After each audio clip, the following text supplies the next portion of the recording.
right, cool. So I'm going to go ahead and get started. This first half of the call is going to be talking a little bit more about advocacy in general and why we're going to the National Advocacy Conference, why we engage in advocacy efforts at all. And I thought it would be helpful to bring in different perspectives and voices to the table as we talk about that. The second half of the call is going to be for anybody who is going to DC next week, so that we can talk more about logistics, what to expect, and make sure everyone feels really prepared for that. So, to get us kicked off, I wanted to start with we have Ryan Black, who's been with us before, and Allison Johnston, who is new to the crew. Thank you guys so much for being here. I would love for each of you to kind of introduce yourselves just a little bit and share, what your involvement or engagement is with advocacy efforts. Allison, why don't we start with you? I'm Allison Johnston. I'm with Success Mortgage Partners. I'm the president. And I've been involved in advocacy not only at a chapter level, because I'm in Michigan. So the Michigan Mortgage Lenders Association went up that chair to the president in 13, but also going to advocacy. So been involved for years. As you know, our company is very involved. I see Sue on the call too. She's involved as well. Yeah, Eric Owen's going to be the chair. He's the chair-elect right now. He's going up for the chair for the MBA. So we're very involved in advocacy, and we just think it's very important and crucial. Great. And Ryan, how about you? Yeah, I think I shared this last time I was on the call. My dad was in mortgage, so I tried not to get into mortgage, and I ended up in politics, and that was the one thing that made me come crawling back to mortgage. So I spent about 4 years on Capitol Hill, and in my time there, I got to work on issues related to housing and mortgage in particular, and I really enjoyed it. And despite enjoying it, I moved back to Texas, and I've been with Blackman and Graham for the last 10 years, and have maintained my connections in DC, mostly through the MBA and attending the advocacy conference. It's the best conference I think that MBA puts on each year, and any first timers attending, I guarantee you're going to love it. And you're going to come back year after year because once you go, you want to continue to go to the Hill, because you make a positive change and you have your voice that's heard, and that's rewarding. Yeah. I just noticed Jeremy Potter also jump in here. Jeremy, I didn't even realize you were going to be able to make it. I think you're coming from a meeting that is related to this, right? Yeah, we're at the National Housing Conference, Homeownership Communications Day. So we're at the National Press Club today. And Secretary of HUD, Scott Turner, just finished his remarks. So I stepped out to join. Well, thanks for jumping in here. Of Feel free course. to, jump in and out. But we were Okay. just kind of opening up with a little bit of an introduction and kind of why you think that policy and advocacy is important for people to engage with, and kind of how you got here. So we'd love for you to answer that question too. Yeah, for sure. I mean, I think one of the biggest things is as everything has gotten more um, federally regulated over the last, literally since 2008, obviously, we see these changes have real world impact on your day to day, right? So you had to learn about Dodd-Frank. You have to learn about the disclosures. You have to manage the change management of all the things that happen. So this actually gets out in front of that, tells your story, talks about how this is important to your customers. Ultimately, we think, and you've heard me say this before, those stories actually matter. A lot of these folks, staffers and elected alike, don't get to hear those all day, every day from people in the industry, people in the work, on the street, working with families. And so when you pair those two together, we're getting out ahead, and we're getting out ahead with a very effective thing, which is storytelling of our work. And our work is affected day to day by what the changes that come. You get a housing bill passed, you start making changes to RESPA or TILA or other QM things that we've seen in some of the executive orders, that will change your day to day. That will be expensive for our businesses. That will get passed on. So these types of stories are really important. So I'm always been persuaded that stories matter and that they do affect change, and they need to put a face to that story. You need to give context to that, and the only way to do that is to show up. And so that's really what's made this an effective experience for me over the years. And on that note, we have a lot of loan officers on the call and a lot of loan officers that are coming to DC next week for the first time. I would love to have us talk a little bit about, why does it matter that loan officers specifically are in the room for these conversations, and what perspective do they bring that's typically missing? Allison, from the perspective of being the president of a company and really making advocacy a big priority as an organization, what are your thoughts on that? They're the boots on the ground. They're the ones talking with the homeowners, the buyers every single day. They hear their stories and how these things can impact them, and they know what's going on in their community. So it's important for loan officers to be there. As Jamey said, they can share their stories. They can talk about a file that they had that this would impact and what it would do to their costs. And, a lot of people making the decisions on the Hill don't know a lot about mortgage. So we're there to educate them, to collaborate, and to help them make better decisions and at least understand if something were to pass, what would happen. And our loan officers have to be a voice for our borrowers and future borrowers. And Ryan, anything you'd add to that? I know you talked about this a lot in our first webinar leading up to this, but and I think you had a quote from Bill Kilmer that I loved and put all over social media. I'll let you say it, but because I'm going to misquote it. But anything else you'd add in addition to that? Yeah, he jokes that if you're not at the table, you're on the menu, and so that's You Jared. you forgot to do the pause, Ryan. Yeah, he's I'm sure he'd attribute that to somebody else too, but he delivers a lot better than I do. But Jeremy mentioned it earlier. I mean, there is so much that touches from the policies that come out of DC that touches everything we do as loan officers.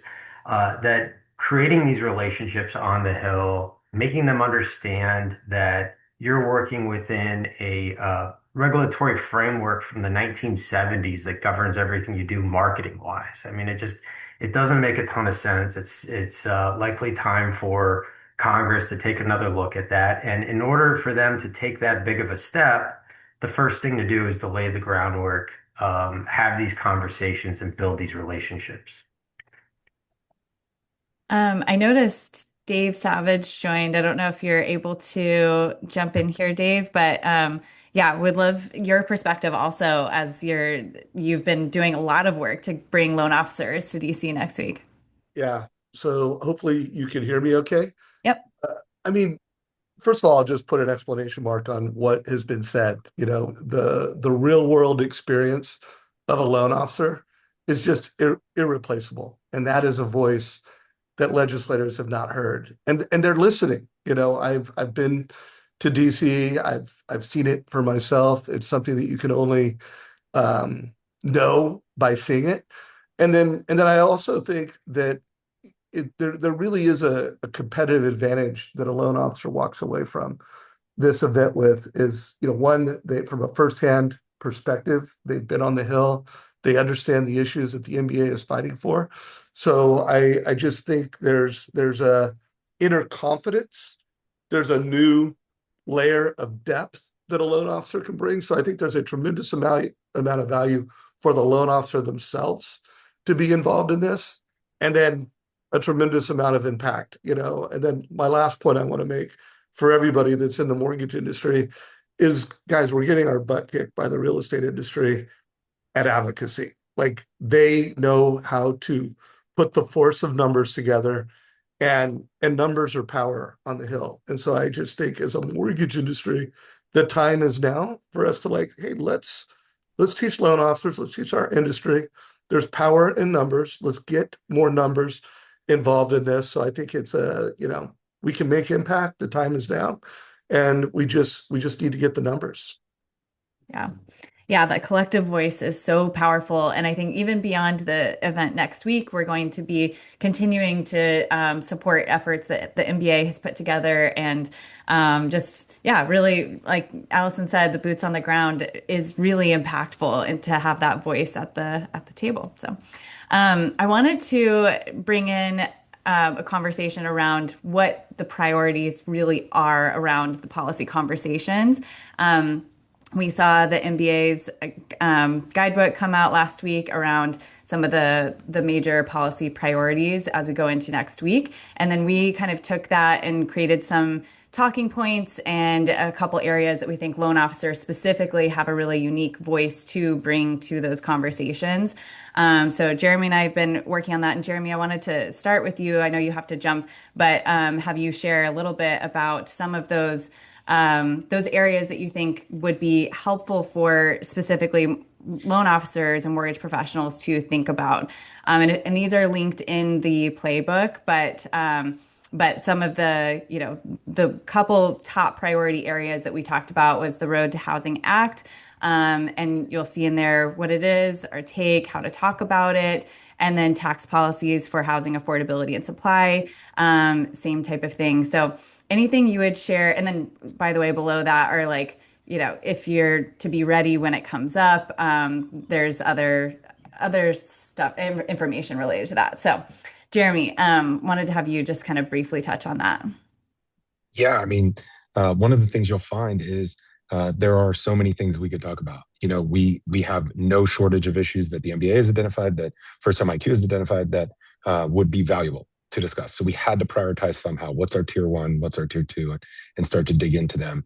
And as with anything, we're all human, right? The thing that's right in front of us tends to get the most attention. And right now there is a bill that has passed the House, it has passed the Senate, and it is going to reconciliation. And so they are going to be interested in how their elected official, how their office should comment, if at all, on the reconciliation of the House and Senate versions to send it to the president.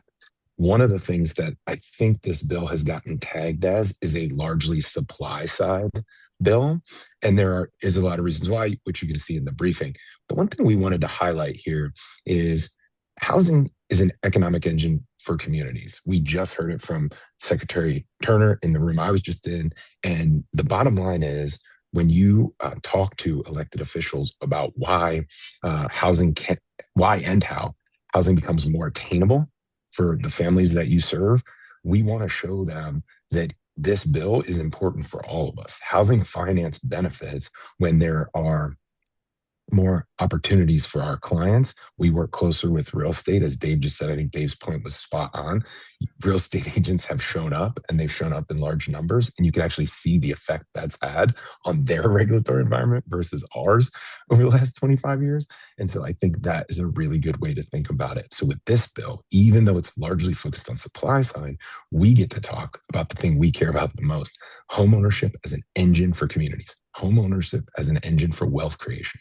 And this will do that. And one of the big misconceptions that's kind of floating around this bill is if you build more houses, the current housing values go down. We totally disagree with that. When you build more houses, you drive economic activity and you drive prosperity, and the entire community benefits. So I like to joke, you want to help small businesses, create more consumers, create more customers. That's what helps small businesses. And so we kind of put some comments in there about what homeowners like to buy, right? You buy your first home. What else do? You probably paint something. You probably get pizza on Friday night. You probably buy a dog. Like, these are the things that people do that benefit local communities, local businesses. And that's even before you talk about the economic stability, safety, and other types of community benefits that come with homeownership. So if you're just focusing on even the economic piece, we shouldn't shy away from housing supply. This will drive communities, and it will drive our business to be able to help more families, and all homeowners, all communities benefit as a result of this bill. So that's kind of the talking points you'll see there. I won't go into as much detail on the tax policy. Suffice to say, in 2027, after the midterms, there will be a lot of conversation about tax policy. So we are setting up a conversation with this that says, are there some things that are specific to the MBA's agenda that we put in there? Absolutely, around capital gains and around how we look at the tax benefits. But we want to also say, as you look at the capital gains benefits and the mortgage interest deduction, don't forget we can save for home ownership better. And so a big point you'll see in there in one of our tier one talking points is if retirement funds get beneficial tax treatment in a 401k, education funding gets beneficial tax treatment in a 529, where's ours? Where is the tax benefited or tax advantaged account for saving for your first home? And not pulling it out of your 401k. Being able to look at this as a standalone opportunity before you put money into a 401k or splitting money from a 401k, but it needs this a similar beneficial treatment for our homeowners. So that would be a fun thing to talk. I say fun for policy nerds like me. That is a strong thing to talk about. So those are our top two. We won't go into a ton of detail unless you want me to, on some of the other things. But the reason we put those in there is somebody else in the group might be bringing those up, right? So you're going to be mixed in with everybody from across the membership. So we want you, to know somebody else might be talking about some of these issues. And then two, a lot of times staffers or elected officials will turn the question around on you. Hey, I've heard a lot about GSE reform. What do you think? And we want to make you ready. So we have some comments in there about things like Fannie and Freddie as well. If I could add a couple other notes to the number two, the tax one. Right now in America, like if any consumer talks to a financial planner, it will start with, retirement, how do you want to be when you retire? It will include things like, how are you saving for education? It will not include at scale in America, what's your plan to help your kids with homeownership? And so one of the things we, from a first home IQ perspective, love about the tax things is it could totally change the mindset in America, where we are thinking about how do we help the next generation achieve homeownership from a mindset perspective, if some of that stuff would happen. So just be thinking about, I think, because we believe at First Home IQ, mindset is one of the biggest challenges that first home buyers have to overcome. They either come from a family that's rented or their parents rented, and they're just like, we're renters, or they're being told on social media that, buying your first home isn't what it used to be. And so there's not the type of urgency. So the more we can get legislation changed that changes the mindset of America, the better. So a couple notes on that one. All right, thank you so much, and thanks, Jeremy, for coming in here while you're out doing it. Right on. So I would like to come back to, I want to come back to this topic and continue the conversation. Ryan, I want to hear your thoughts and probably loop in Jamey. I see you on the call. But Allison, I wanted to hear from you as an executive and from your perspective we talked a little bit about what brought you into advocacy and how, what that looks like in your company and why you think it's so important. But I'd love to know how, from your perspective, how that's impacted your business or how your market sees you related to being involved in advocacy. I think it sees us as a leader in the industry. We want to fight for the homeowners. We want to make sure that we're making positive changes and bringing information to the table. We want to have a voice for people. And if you don't show up, you're not going to have a voice, right? So I think from our perspective, they see us as a leader in the industry wanting to make positive change. And I think that's important. It's important for our loan officers too, that our loan officers see us that we're going, and that's why we want loan officers to attend. And, Sue is one of our executives and one of our top producers that's going to be there as well. And just making sure that we have a voice for everybody.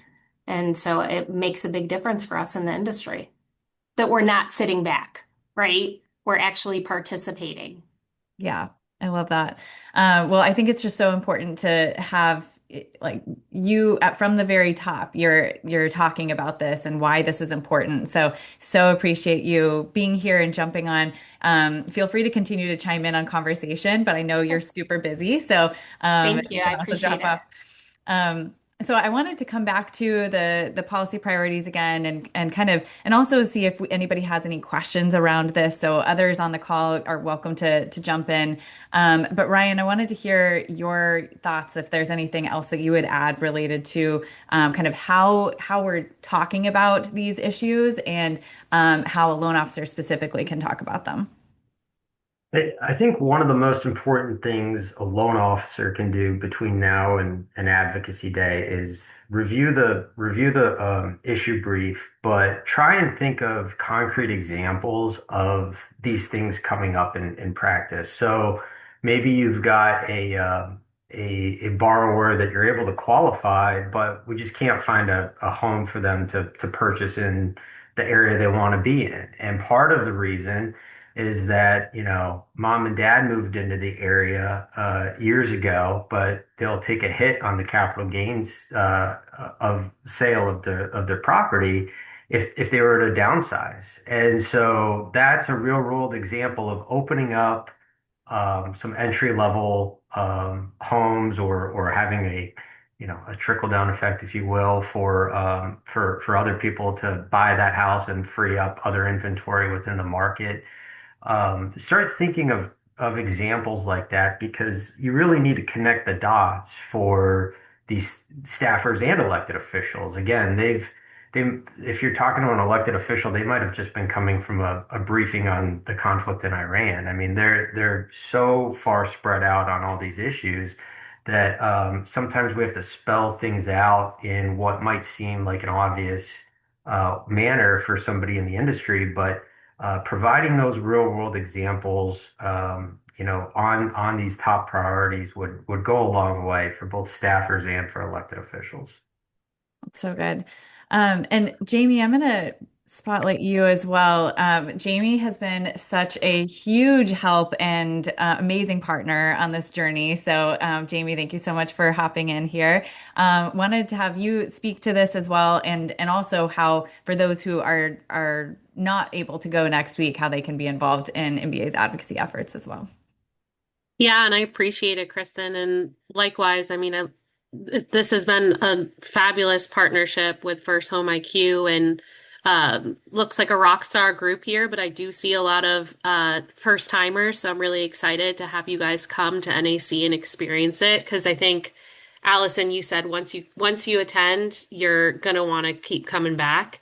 And that's the beauty of not only like our civic duty, but also the industry that we're in, being able to partner again with First Home IQ and bringing in the next generation and really providing that experience for not only on the MBA side for our members, but also for you all to bring back to your clients. And I was jotting down a few things that, Ryan, Allison, you've said, but you're not just educating these elected officials. They should also be utilizing you as a resource, which is why we say advocacy is 365. So it's not just about being on the Hill for one day. It's about, you know, responding to those calls to action with the Mortgage Action Alliance. It's about sending that thank you note to the legislative staff or writing that thank you card to the elected official. Thank you for meeting, giving your information so that they could use you as a resource moving forward for the issues that you're talking about. And,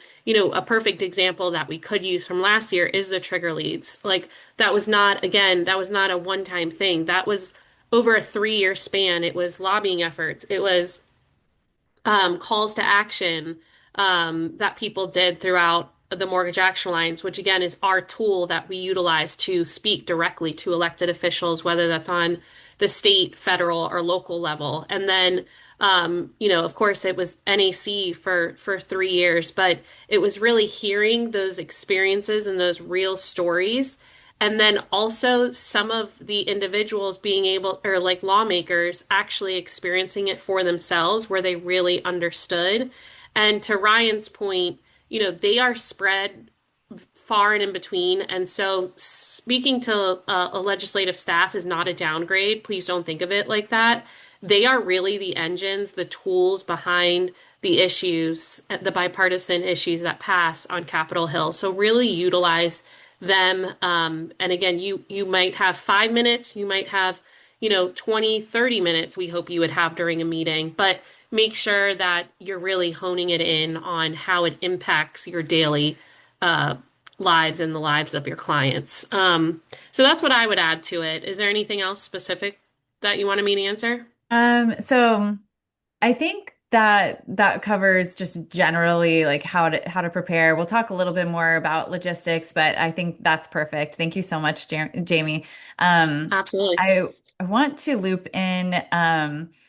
Let's see. I'm going to loop in Michael Keller. And there we go. Hi, Michael. I Hi, wanted to Kristen. have you speak up because we chatted recently and you had a really powerful story about getting involved here. And we're just very passionate about advocacy in general. So, as someone who, especially as we're kind of transitioning over to the portion where we're really just talking preparing for NAC next week, but also for those on the call that have just been interested in advocacy and getting involved. I wanted them to hear your story. So, Michael, what kind of drew you to advocacy, and why to you does it matter to be a leader in this area in the industry?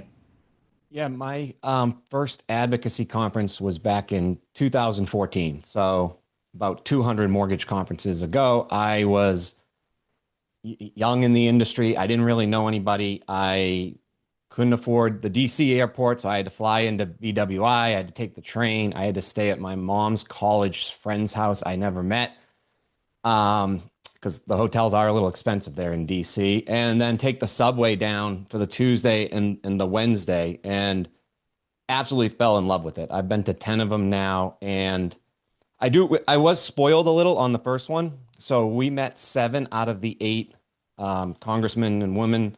And my talking point was actually asking or suggesting that the CFPB no longer regulates through enforcement, but uses things like FAQs and the websites. And so my heart was racing like already. But when we went into Elizabeth Warren's office, I don't know if that was just because I was the rookie and got assigned that, but telling her that her CFPB was doing it the wrong way was, you would think, be uncomfortable. But she actually was the only one that didn't sit at the head of the table. She got a fireplace. She sat down. I told her I made mobile apps. She said, write that down. That's a good idea. And so they'll surprise you. And you can tell they're all very professional at being elected, and both sides, no matter what you vote for, whether it's the Tuesday they're speaking to you or the Wednesday you get to go there, they're just so impressive. You can tell why they all get voted into office. I love that. Wow, that is such a unique, like incredible experience. And then you have been very passionate about going ever since and being involved in advocacy in general. Why do you think that's important to be involved? If we don't do it, like nobody else will. And there are so many different parts that the NBA advocates for that could really grind the gears of the mortgage industry. And if I don't do it and somebody else doesn't do it and nobody does it, it's one of those accountability pieces. And it's fun for me. I mean, I really enjoy it. I like the politics side of it. I will say the next year we only met one politician, and we met a lot of the aides, the legislative assistants. And that during this journey, I've been able to learn sometimes that's more powerful than actually meeting the politician themselves if you're actually trying to get things done.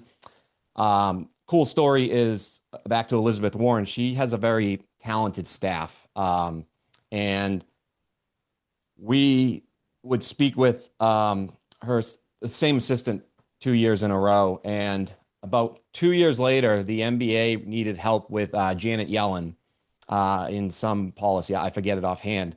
And he had gone up and was her right-hand person and took care of everything for Janet Yellen. So Massachusetts Debbie was able to call in a favor because we had met him.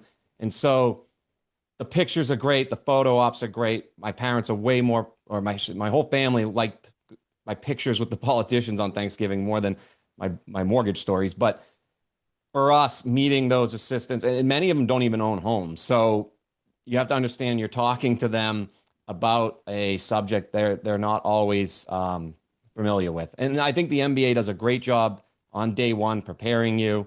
It's a great conference if it's your first time because you actually get to sit with your entire state. So it's not like an awkward networking event where you feel like you're in the corner and all the people that have been there for 7 years are all talking. It's just this environment that really puts you in the right position.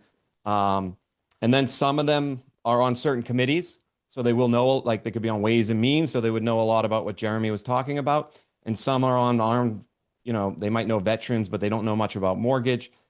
Like we had Congressman Lynch's daughter was a real estate agent. So he started asking questions. And so you really never know. And I would say be a goldfish. Every 30 minutes is different. Don't be down on yourself because of the previous one. And you're not going to be able to be the one that convinces them to vote a certain way. It's us visiting 535 of them. Yeah, all at the same time and kind of getting that message across. Awesome. Well, thank you so much for sharing your passion and inspiration with us. I really appreciate you hopping in here. Can I say one more thing? Yeah, please. It's such a marathon. So it was just so cool watching Owen Lee testify in front of Congress the other day on VASP, the Veteran Affairs Service program, because that's been a talking point for the last 3 years for us. And it's such a common sense one that you would think, like, why are the veterans of all people the ones being put in the worst place? But it takes a village to really get to the point. And even watching it on there, sometimes it felt like they just got to it like the day before. So just having the voice at the top and having all of us there is so powerful. And and that's why you should go more than 1 year. Because if we just stopped after one, who knows what would have happened. So I'm pretty loud, I guess. So if you see me down there, feel free to come over, especially if it's your first time. I'm very sympathetic towards it because I want more of you to come back. I love that. Thank you so much. That's amazing. So as we're kind of transitioning over to then answering any questions you guys have that are attending next week, I did want to share with you guys our webpage. If you have signed up with us, you've been here, but we've made a few changes in here. If you have not signed up and you're not planning to go next week, still jump in here and sign up to stay informed. Registration is closed, but we are going to continue to keep everybody informed on these policy priorities and issues and partnerships with the work that the MBA is doing. And then you can also scroll down and see what people are posting about around the advocacy event. So hashtag MBA NAC 26, and all of these posts are coming up. There's some really cool, this one is from a board member, Michael Vandy. He posted a really inspiring post on LinkedIn. So anyway, always fun to scroll through here. You can just see other posts. Yeah. And real quick, guys, like to have power in numbers, we need to engage. So, like, for example, Michael's post, it was, an incredible story. Go in there, give it a like, share it. The more that we can amplify these messages that are happening, the better. Also, a reminder for everyone to make sure you're properly tagging photos and hashtags. Kristin will share more on that here, but I can't emphasize enough, like, collectively, how many people we have? We got like 50 people on this call right now. And all of you know someone, all of you have influence. The smallest thing you can do is just look at it and give it a like. The biggest thing you can do is come join us on the Hill. And one last thing, another reason why you should still sign up, even if you're not coming, is we're going to be talking about state opportunities. So year-round, there are local and state opportunities. So we will keep this advocacy conversation going at the state level and the national level. Yeah, exactly. This is something that we're in the process of creating an advocacy page specifically for this. So we'll keep you guys informed on that. So I wanted to then share with you. I tried to pull up Michael's page and now I'm lost and can't find any of my stuff. So anyway, Michael's post though was very personal, is what I was going to share, and he said, in the playbook we talked about sharing a personal story, and so he was like, "This is my personal story," and I really like that. I think that's important to make the connection to who you are and not try to be the policy expert. That's why we tried to break down these issues into really ways that you can digest easily, talk about easily, and then also be able to make them, connect them personally. So, um, all right, so I want to transition over to anybody who is attending next week. Any questions that you have? And I know that Matt Adler put something in the chat. Ryan, I think you responded to that. Could you speak to that a little bit in case anybody has any questions related to that? Yeah, so Matt brought up a good question of, hey, one of the biggest barriers right now to affordability is property taxes, and can we talk about that because it's a state issue, it's not a federal issue. And my response was that I think it's fair to mention what the barriers to affordability are, especially when it comes to property taxes and insurance, even though it's not something that I think federally will be regulated or addressed, but it goes toward this narrative of how complex housing affordability issues can be. And then I would just tie things back once issues like that come up, tie it back to what the ask is from MBA. And on that issue in particular, it would be, hey, let's look at things like the Road to Housing Act, which the member or senator might have already supported because it's passed both the House and the Senate. It's at a place right now where the two bills vary in a few key provisions, and so we need we need them to come together and address some specific provisions we have an issue with as an industry. But overall, this is something that will help with housing affordability. So yeah, I think that's absolutely fair. And then, Ryan, you've prepared a lot of people for these meetings. Is there anything that we haven't talked about that you're like, this is important for you to know?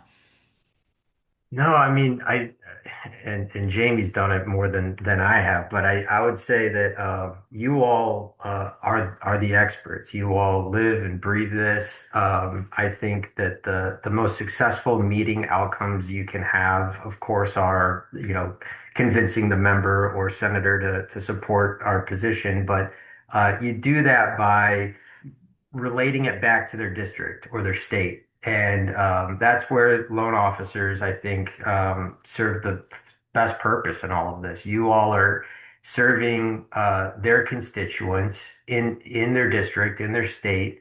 You're seeing what issues are preventing them from buying that new house, getting into that property for the first time.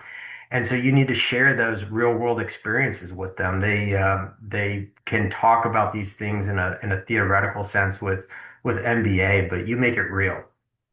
Yeah, that's so good. Um, Jamey, if you don't mind, I'm going to bring you back in here as well. I wanted to I know hopefully everybody watched the first timers webinar that you guys did last week, but I did want to recap a few things around that, like what we should wear, like I know comfy shoes were talked about a lot. Is there anything, like that we need to know leading up to heading out in a few days? And for good reason, it was talked about multiple times because I've had plenty of band-aids in my past, and still do because I never learn at conferences. But um, business attire, Tuesday day of programming. I mean, again, there will be elected officials on the main stage. It will be a lot of information that you are taking in. But Wednesday is obviously the day on the Hill. You want to dress to impress. Tuesday evening, we had, I think it was 6, 7 years ago when NBA's president and CEO Bob Brookschmidt came on board. He brought back NAC's like exclusive reception. So we always try to host it at a historic building. And this year it's going to be the Air and Space Museum in DC. And the sponsor of that event is Matt Van Fossen from Absolute Home Mortgage and Mortgage Technology, Sales Technologies Information. I forget the actual sales or sorry, Mortgage Automation Technology is what it's called. And he is just putting a fun twist on it and encouraging people to, if they would like, it's not mandatory, but to dress as a historical figure or wear your favorite colonial garb you can find on Amazon. So I am telling you that to make it more widely known because I know that there were questions on that. And there is, if you did receive the what to know email that I believe went out this morning, you should, that went to all attendees for NAC. It should be in there as well. And it gives you kind of a breakdown throughout what to expect throughout the conference, kind of by category. I totally forgot about this extra little costume twist. That is so funny. I am really hopeful people jump in on that.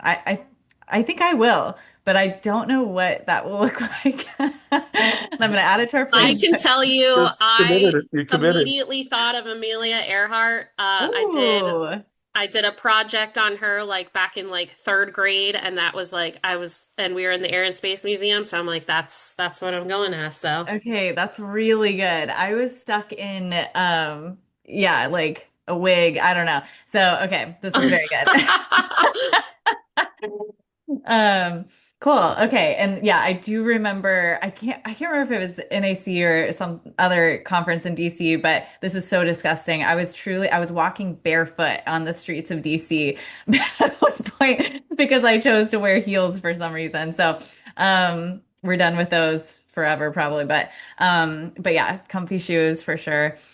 All right. Any questions from anybody or things that we haven't talked about that people want to make sure we address or that you're not sure about? Oh, one question I wanted to ask you, Jamey, too, is just in terms of creating content. We're going to have a videography team. Capturing content, and it's all going to be focused on advocacy and just short little like why are you here and that type of thing. So you guys find us if you're there next week. We want to create video with you. We will be doing that outside of the room at the event the first day. So a lot more so like maybe before, so come in a little bit early. But then also the at the townhouse for lunch on the second day. So I wanted you to speak to the townhouse lunch yep, thing, and then yep. also how we can, create content in a way that's like respectful and also, makes the most of it. So to answer the townhouse question, so MBA has a townhouse on on the Senate side of Capitol Hill, which will be used as a hospitality suite all day for our NAC attendees. So in your briefing booklet that you should have received by now, and it's also in the MBA event app. I know it took me a while to download that app, but 9 years later at MBA, I have it downloaded, and I really do keep it up for NAC because it is a lifeline for some of the resources that are available to you all to look back on. But in the briefing booklet, it does give just restaurant suggestions on Capitol Hill. But of course, if you want to go back to the townhouse to answer a few emails with the Wi-Fi and grab a refreshment, and we will have box lunches there, first come, first served. You are able to do so. It's going to be, there's going to be coffee all day. So please feel free to utilize that because it is available to you. And also, if you did not know, because this is your first time, a lot of people drop off their luggage because they are checking out that day at the hotel. So they bring their luggage in the morning to the townhouse before they go to their meetings on Capitol Hill. And then they come back for the debrief reception from 3 to 5, where they pick up their luggage before they head to the airport. If you have to head to the airport before that 3 p.m. time frame, again, the townhouse is open all day. The door will be open. So please feel free to, and there will be people there, obviously, from MBA staff who is there monitoring the location, but feel free to utilize it. It is yours to be available to you. And then I wanted to also mention, I'm not sure, Kristin, if you did already, but the first timer happy hour that the MBA membership team is hosting, and we're going to kind of coordinate with them on Monday after late afternoon. Yes, I was just about to say that. Cool. So we are very excited to partner with the MBA, and Jean Legat has helped us a lot with this, who is on our board. We're going to do a first timers slash First Home IQ happy hour on that Monday evening. So if you are coming in time, please join us. We'll have, yeah, you'll get your first drink covered. We'll also get to hang, connect. That will be at 4 o'clock at the Root and Vine Bar. So this is in the playbook. If you have any questions, feel free to reach out. But there's a lot of that in here. And we did have a question on the agenda. I'm sure it's also in the app. I'm always asking Jamey, like, where's this thing? And it's like, it was emailed to you or it's in the app, but also that's here. So I just linked that in the chat, and we have some of that in the playbook as well. So, anything else on the happy hour, Jamey, that you'd share? No, I think that's it. Great. Again, all I would say is it is a cash bar. So, that's just a note there. Okay, bring cash. Yeah. Hey, Jamey, is there any particular hashtags or ways in which you would like our, loan officers and people that are posting on social? Are there any best practices? For the hashtag, hashtag MBA NAC 26. Again, please utilize that because it'll populate to our social wall. I'm trying to pick that up and promote that more in an effort to not only for the individuals that are going to be in the room at NAC, but across the industry. I really want to create that FOMO. We did a live stream last year during Bob's welcome remarks, and it went well, but it didn't get the traction that I was hoping for. So I wanted to pivot and try something new. And this is the way to do so, especially because a lot of us in the industry do keep up a lot through like LinkedIn and social platforms. So please, use the hashtag. And I'm always available if you have any questions or anything. I'm Kristin, happy for people to have my cell phone number. It's also in the briefing book too, so it's not like I'm giving away a big secret. But if you have last minute questions, even if you're just packing, text me. I will be available. Cool. And then Kristin, is there anything you want to add to that from a First Home IQ perspective? Yeah. Do we, obviously want as many tags of First Home IQ, but is there a particular hashtag?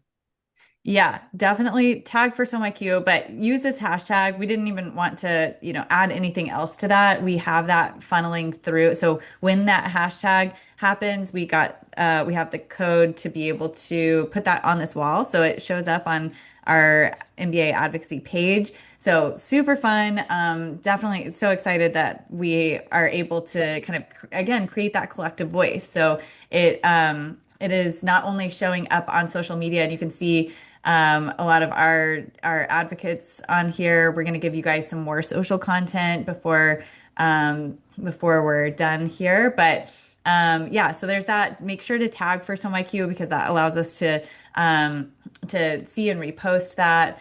And but that would be it. I think we have some information in here around, some things that you can use to post if you want help around that. We have ideas on how to create a personal story of why you're going to DC, why this matters to you. So there's some questions in here, some scripting, and then again, just reminders on recording video there and how we can help you start, posting about advocacy and have that voice. So,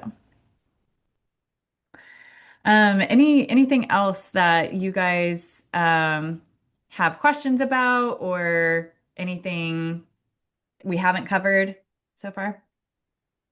Dave, anything comes to mind? Bring the questions and be prepared to come, have fun, and play loose. I mean, it's going to be a really inspiring event. And for anyone who hasn't been here, can't wait to hear the stories. And then just a reminder, like we are now days away from being at this event. I just want to remind everybody that advocacy is a year-round thing. And if you participate, you'll help us make change as an industry. You help the mortgage industry have a bigger and more influential voice on the Hill, and you will be elevating your own brand and who you are in the markets that you serve. So what we do after the event is going to have a lot of impact, and we'll keep having calls like this to bring you all together and keep you all updated. Yeah, we have a lot coming up. So just in closing, in the playbook, as a reminder, you're here today, so that's great. And then review the policy priorities guide that's linked in there. And then we've got a few things in there. I would say reviewing that policy priorities guide and posting your why would be really impactful ways to prepare for the event next week and get in that mindset. And then I think that's it. So we're super excited about the impact we're going to have together and collectively and beyond this. We're working on a strategy that goes beyond this event. So thank you all so much for being here. Thank you, Dave, Allison, Ryan, Jamey, Jeremy, all the people that have, Michael, all of you for showing up. So appreciate your support on this effort. Thank you, everybody. We're All right. grateful.